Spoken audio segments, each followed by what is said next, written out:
Welcome to the Reinventing Education podcast. I'm Rob McLeod, joined as always by Brennan O'Leary. And today we are digging into teacher collaboration, teacher planning, and three completely different approaches to it. We talk about these three different types as being the expert approach, coach approach, and counselor. All three of them have pros, all three of them have cons, but they are the thing that makes schools different. When we talk about school, rarely do we realize we're talking about three completely different, at times contradictory approaches to doing school well. So we're going to dig into how the expert, coach, and counselors plan and collaborate within the school. Brennan, how are you today? I'm not too bad, Robert. This is definitely a pertinent topic, especially the idea of collaborative planning. But planning in general is an area that I think maybe not the sexiest of topics, but certainly a topic that has a lot of meat. Well, it's behind what we do in the classroom in theory. We don't just rock up, make up, and improvise like Miles Davis would with his album. In theory, you're showing up to a school, be it expert, coach, or counselor, and there's going to be some planning that's gone into this. So let's start with the expert. Let's dig into this one. Then we'll look at the coach. And then our main focus today is highlighting the counselor, what sets it apart, and what are its babies and bathwaters. So to set the stage, expert teachers. Typically, these folks are well planned. So this includes their preparation of resources. Quite often, there is a textbook involved or a specific set of course materials, or perhaps it's something that the teacher has put together themselves over time using their professional discernment, putting together a syllabus of resources that they have drawn upon. And it's kind of their tried and tested set of resources that they will be using. Any new ideas that they're bringing to this, because we're not saying they're like solid and have to be doing the same thing every year, but any new ideas that are coming into their planning are typically coming from others that they trust and they can see how they would work for their classes. These are typically folks who don't like having something imposed upon them by the school. They want their own opportunity to exercise their professional discernment. Experienced teachers, because of this, have very little to prepare. They can, of course, always be doing some tweaking, always being ready to bring what they wish to into their lessons. But by and large, they are teaching the same class year after year, or at least the same subject year after year, and know what they are going to go to. Whereas new expert teachers have a lot to plan, as all of the steps, the lessons, resources, etc., must be planned properly, or rather, using their professional discernment. What am I going to put together here for my students, for this course, for this syllabus? How am I going to approach the textbook? These sorts of things. So that's the unit planning. As far as the actual collaboration goes, I would say more on this level, collaboration is at the level of sharing resources. So I often remember I spoke to two expert teachers that I had worked with previously, and we were talking about collaboration. I was coming from more of a coach approach of the idea of we are sharing our teaching. Whereas this teacher had said, oh no, we collaborate all the time. I was using this resource the other day in my class. I shared it with this other teacher and they used it in theirs. But the idea is here, this collaboration is coming from this kind of philosophy that both you and I are experts. I'm not going to micromanage what you're doing, or we don't have to be doing the same thing. We both know we're doing good work, but here's what I'm doing. If you want to do some of this, here's what I'm up to. And, I'm more than happy to share these resources. So the collaboration here too is that collaboration is more seen as upholding or meeting the responsibilities of your particular role in the school. So the collaboration, it's more seen as we are working together for the school, but perhaps not as focused on we are working together in terms of what's happening in your classroom. So this shared collaboration is doing your part of the job. So perhaps you're the one who orders stock for the department, or, so-and-so is in charge of planning the dates for tests, or that field trips are, properly communicated, and these sorts of things. You've got a responsibility within this team. You're upholding that. Weekly collaboration planning is usually up to staff to make it happen. It may be an expectation or a responsibility. It could be worked into the actual timetable itself, but more than likely, there is just the expectation that you will do so. And when you do, is up to you. Event planning, maybe there are some field trips you collaborate on, but not likely working on your units or lessons together. Back to this idea from a few points ago of you're sharing resources, you're sharing tasks to be done, but the actual units, the actual lessons on the day-to-day level are up to you with the autonomy given to you as an expert teacher. And sometimes PD days are seen as a bit of an off-duty day. It's a more of a celebratory thing. It's something often that staff are looking forward to. Big breakfasts, you got the buffets, lots of fun stuff going on. There will be exchanges of ideas for sure, but the PD days themselves are more as seen as like a bit of a break from your day-to-day kind of grind of being a teacher within your own classroom. And these PD days are a bit more about us coming together as a school, us coming together as a culture, and us having this time to be together, which we often don't have throughout the week or months. So Brennan, there's a quick point-by-point overview of the expert approach to unit planning, to collaboration in the school. Let's compare and contrast that with the coach approach. Yeah, so with the coach, we start to have much more clear objective aims that are written down in a scope and sequence document. Not to say that the more expert-centered approach doesn't have that, but you will absolutely have that as the center of your planning if you are in a coach model. So we're organizing around components like the curriculum, the syllabus, the units. We have it planned in advance of what we're going to learn and when. That's set out for the year. And those units are often, we will map the units to the curriculum documents to make sure that we're, covering all of the elements on the curriculum. And then obviously we're trying to tie lessons and units together, tie them to assessments, make something that's a very kind of well-connected piece where all of the components are working together to meet our aims and our goals. And so planning is very much looking at that cohesion. So sometimes the spiral curriculum means that when you're planning, you're coming back to the same thing over multiple units or year on year. And units are, unit plans are often passed on with the resources to the new teacher, or if you're teaching something again, you'll be improving how it was taught last year. You're not reinventing the wheel. You've got those unit plans, but you also know that you need to adapt them for your current cohort and any changes that have happened to your models and your program.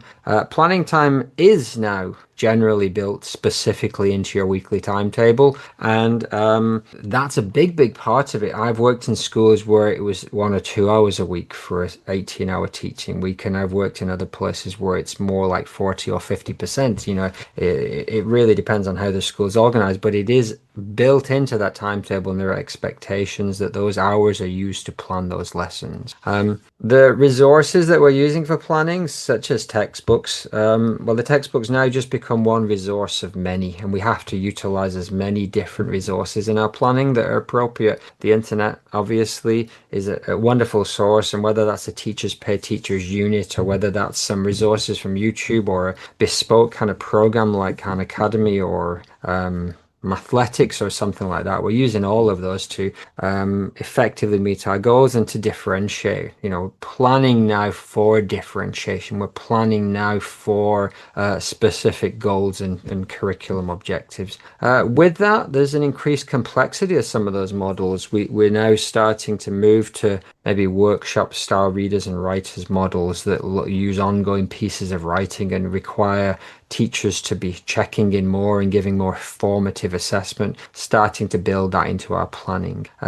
Thinking about strategies in your planning of grouping and inclusion and differentiation and things like that. So there may also be some more oversight. You may have a team lead, a year group lead, or a curriculum coordinator who is working with you on elements of the curriculum and planning. And the PD days, as you referred to within the expert school, well, they definitely now, if there's an explicit link to the planning, that will be part of a wider curriculum kind of set of goals and aims. So the teachers will be looking at planning and how to plan for a specific thing, whether it's inclusion, whether it's for the continuation of the curriculum. The idea of collaborative planning, it's still something that is, it may be timetabled table, but it's not going to be as common as we'll see when we get to the counselor-centered approach.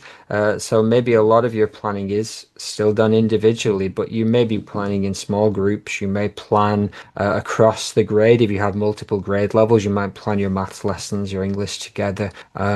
Maybe even going vertically with the year groups above you and below you, depending on how that collaborative planning is organized. It's really just starting to come onto the radar in the coach centered. But obviously, as you move further and further into a coach centered model, the idea of working with the other team members around you to make sure this planning is consistent, coherent, effective, becomes more and more important. And it may be still that you're still just working on the big picture when you're collaborating with somebody, like what general sort of assessment, what general sort of themes and ideas are we planning for? But then the individual stuff might still very much be something that you would personally take responsibility for as a teacher. So a lot there, we see the model moving towards more cohesiveness, more collaboration, more goals, and obviously we lose something in that. You know, there are babies and bathwaters, as we say. But as we move into the next paradigm, the third type of school, the counselor-centered approach, Robert, what are we seeing in that? And then we will get to what are the positives and drawbacks of moving towards this model. So to put the massive shift that comes with the counselor into perspective, perhaps we could see that the collaboration, the planning for the expert has been largely up to the teacher themselves and using their professional discernment for how they'll meet the course objectives, the curriculum, etc. For the coach, it's up to more of a team approach, a whole school approach for how are we going to ensure maximum achievement with these learning objectives within this curriculum. Those things have already been set. What's different with the counselor, and we've talked about this in dozens of episodes before, is that you're not starting with something that is definitely predetermined and one size fits all. So the counselor relationship that a teacher has with a student is there to counsel them, not just on the psychological counselor level of hey, let's walk through your plans, what's meaningful for you, what do you want to be doing, what kind of learning then do you need, but also the career counselor side of this too, of let's help you find your interests, what's meaningful to you, your skills, what you need to develop in, so that we can put you towards a compelling future or success in terms of what you define success as. Whereas the coach and the expert approaches already have that success defined. With that having laid the table, the counselor approach to the planning or collaboration, it's all entirely coming up from what is emerging. It's what's emerging within the classroom, what's emerging from conversation with students, emerging from the invitations for learning that are happening. It's happening in that space and time and can be informed by the circle structure of the schools. So by individuals, by group needs, by group interests. And that in turn is where the learning activities or the quote unquote teaching within the counselor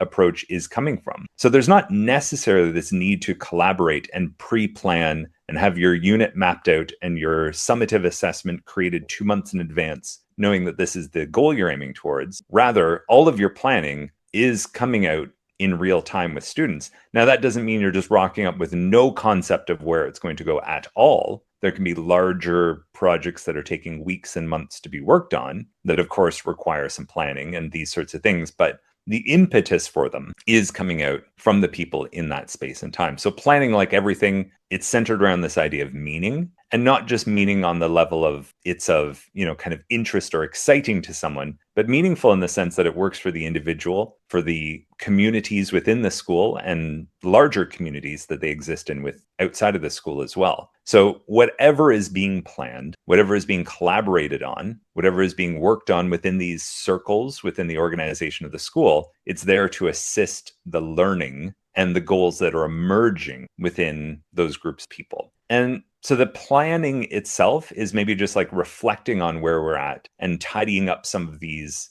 ideas or misconceptions based on what's been happening in terms of an actual session or something that a teacher might be showing up for. They're looking at the needs that are arising and either being able to address them in real time or in the future. We often talk about this idea that a good counselor teacher is able to see the student-sized whole within their own thinking. And it's the counselor's job, like a psychological counselor, to ask questions that the student hasn't yet thought of or is not thinking of or is not aware of to think about. So the counselor teacher's role is to be there to make suggestions, to ask questions, to inquire, to provoke them, and to push them into directions they're not yet thinking. Brennan, would you like to add on from here?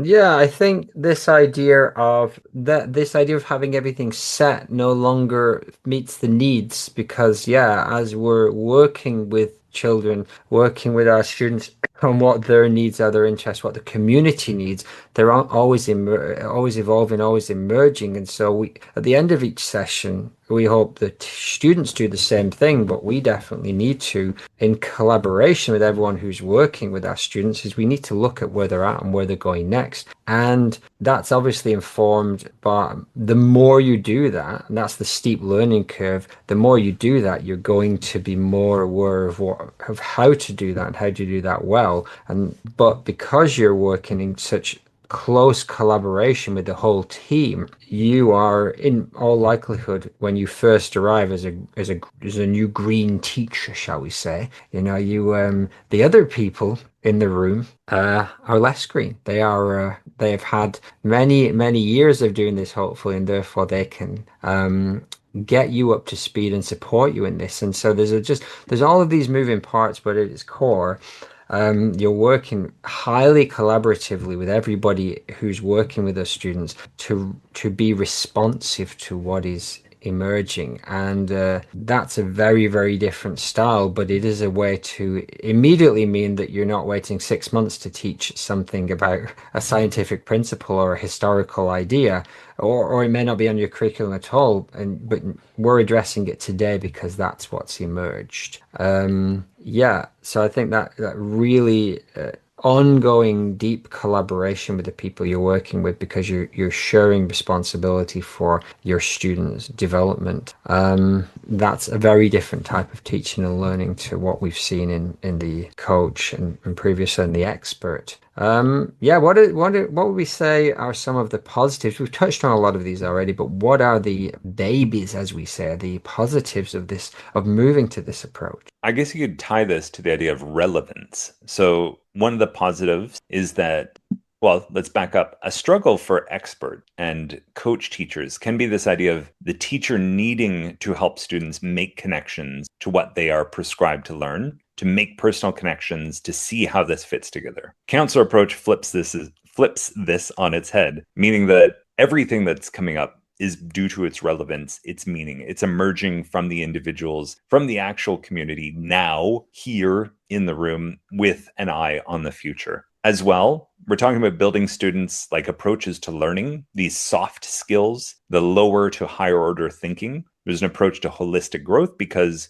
what's coming up is less content specific and more action, more skills, more conceptual based. So you often hear coach and expert teachers struggling to there's a lot of these soft skills. If I had more time, we'd spend more time on, students' ability to plan or their, these social skills, the communication skills, these sorts of things. Whereas all of those come to the forefront because the content itself is still relevant, but it's not the main focus. It's not the learning objectives that are preset that are the focus. There's this ability to focus on a lot more of these holistic growth and holistic skills within the classroom. We're also taking full advantage of the authentic community of kids, parents, and staff by tapping into the resources that are available. We're taking full advantage of collaboration of staff, meaning we're moving beyond this idea of, perhaps more seen in the coach world of like teachers trying to get ahead, teachers trying to score points, in the collaborative meetings, in the unhealthiest sense, actually putting staff down to make themselves look better. But, this need that,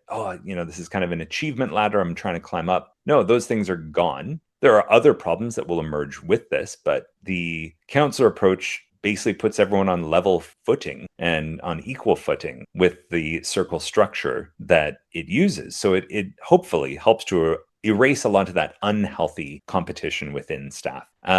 There's also this idea that like unit units connect better now and are fostering more meaningful connections for students because it's starting from this idea of meaning and utility and what's relevant to the student and what specific and exact skills do we need to work on rather than working on a bunch of stuff. And if we're not cycling back to it, perhaps students are forgetting things or it's just not relevant to things that they're doing later on. And then finally, new teachers are supported highly on their learning curve. So because you can't just train someone in specifics, you're introducing teachers and new teachers to this just new way of being in schools. So there's not this idea of, oh, you're onboarding, you need to tick all these boxes, know all of this content, etc. It's more about your willingness to kind of be able to dance with the unknown, to work with what is arising, and to be really adaptive, to be really flexible, and to service student learning needs as they are emerging and as they're arising and as they're being defined together. So those are some of the positives, or at least some of the new things that this counselor approach brings to the unit planning and collaboration. Brendan, it's not all sunshine and rainbows. We've said at the start of this, all three of these approaches have babies and bathwaters, pros and cons. What are some of the cons of this counselor approach? Yeah, I think a big one is this idea that it is just there's so many more moving parts potentially. And when, if you were a healthy coach teacher and you had your plans and your units, everything's locked in like a jigsaw puzzle and it feels really solid. Suddenly it's like, oh, I have to go in every day without that solid planning in the same way. I have to be prepared to respond and work where the students are at and know, where are we going in the short term, where are we going in the long term? I like that term you said, dance with the unknown. It's kind of like that is the key. If that's something that sits less well with you as a teacher, or you don't think that's a particularly good way to be, you think there should be, these very well planned out, organized unit plans and lesson plans for every lesson. This is going to challenge you in many, many ways. Both the idea of just getting on board with not having that planning, but it's still needing to be planned in some way, and the idea of being able to respond in the moment, like we said, that steep learning curve, and being able to know when you first start, you might not be able to. And so, yeah, there's that idea of like, this is just so confusing and it's just not effective anymore. I can't feel like I'm hitting those goals and those longer term goals because they actually don't exist anymore in that form. Connected to that, because we're all kind of working on a similar level, these such high levels of collaboration, maybe some of the oversight, especially from the expert model, where it was a very clear hierarchy, and maybe your principal came in once a year to check your classroom or had a look at your planning, and as the coach model, maybe even more than that. Maybe you got a mentor, maybe you got a team lead who's checking your planning even more than that, talking planning with you. Now you're planning with the same group every single day on so many more things, but you don't really have that sense of hierarchy and authority of to go to that next person.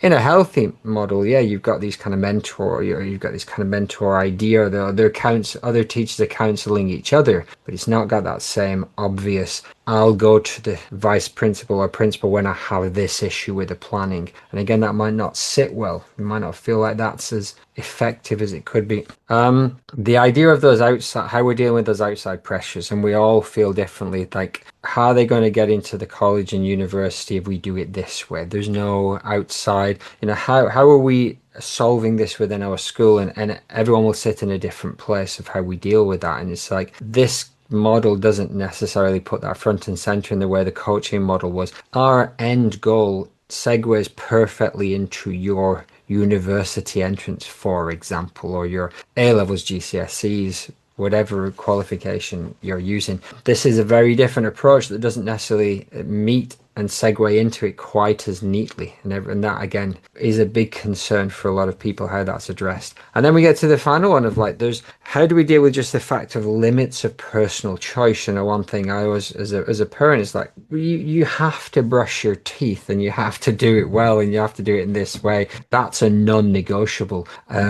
Are there bits of that of like what kind of toothbrush you use and when you do it and where you sit and etc.? Yeah, there's some minor negotiables, but at its core, you don't get to negotiate whether you brush your teeth. And that expands outwards. What do we do about food, about sleep, about studying? So we've all got our different ways of how comfortable we are with all of those things. And of course, this as a counselor model puts that right at the center that we should be putting as much choice and negotiation and agency with the individual.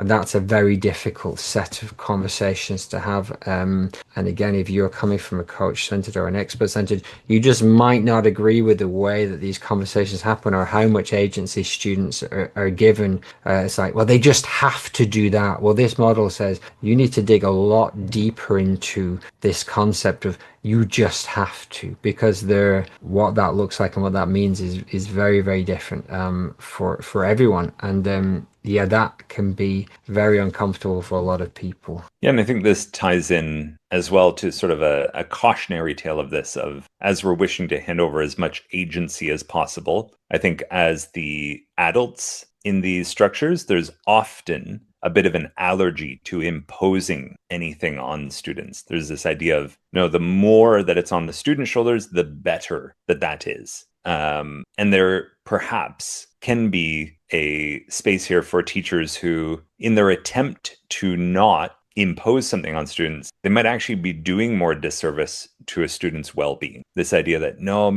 maybe it's okay that the student's having these problems X, Y, Z, or is looking into whatever that it might not be actually serving their well-being.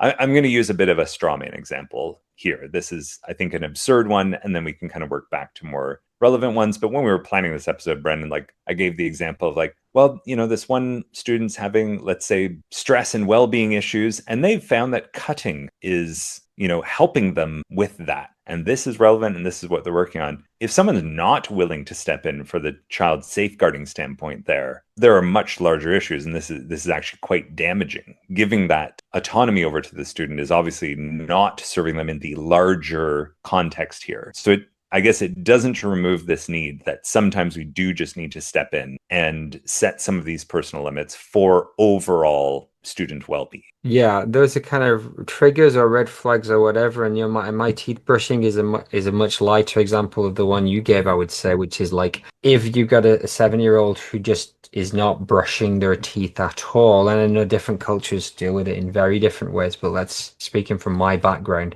like that is definitely one of the things where you would be like, we need to put something in place. Now, we can get into the idea of how schools deal with those things, because if it impacts the community in a more obvious way, there's already ways to deal with that. But each school needs to also work out how do you deal with things where people are maybe not serving their best interest in the long term. And that's a very valid criticism of any kind of counselor-centered approach that maybe draws the line much further down than we would, so, and like that's how I visualize it, of where we're drawing those lines. It's like, okay, well, maybe, do kids get to choose how much food they put on their plate, or whether they have to eat everything, things like that? It's like those are things that we talk about in school all the time, regardless of what school you're in. That is a very big discussion. Then the two examples you and I gave is moving further down that line of like, okay, well, at what point do we put something in place? That's a very, very good discussion about this, and I'm sure it will pop up more times as we look into other aspects of how this school runs. But for now, I think hopefully people have got a pretty good overview of how planning and collaborative work kind of evolves and changes over these three types of schools, these three types of approaches. As we always said, there's no right answer. They are what is serving the community best, and that is the question we must keep asking ourselves. But yeah, there's always one that is the best match overall for your student community. And as educators, this is our thesis, but we typically have one of these three approaches we agree with most, and quite often have an allergy to at least one of these where we go, oh, definitely not that, much more so this one. So we hope this conversation has helped you to further clarify which of these three teams you are on, and to help you to see the reasons that different schools are organized in completely different ways. Thanks, Brandon. Thanks, Robert.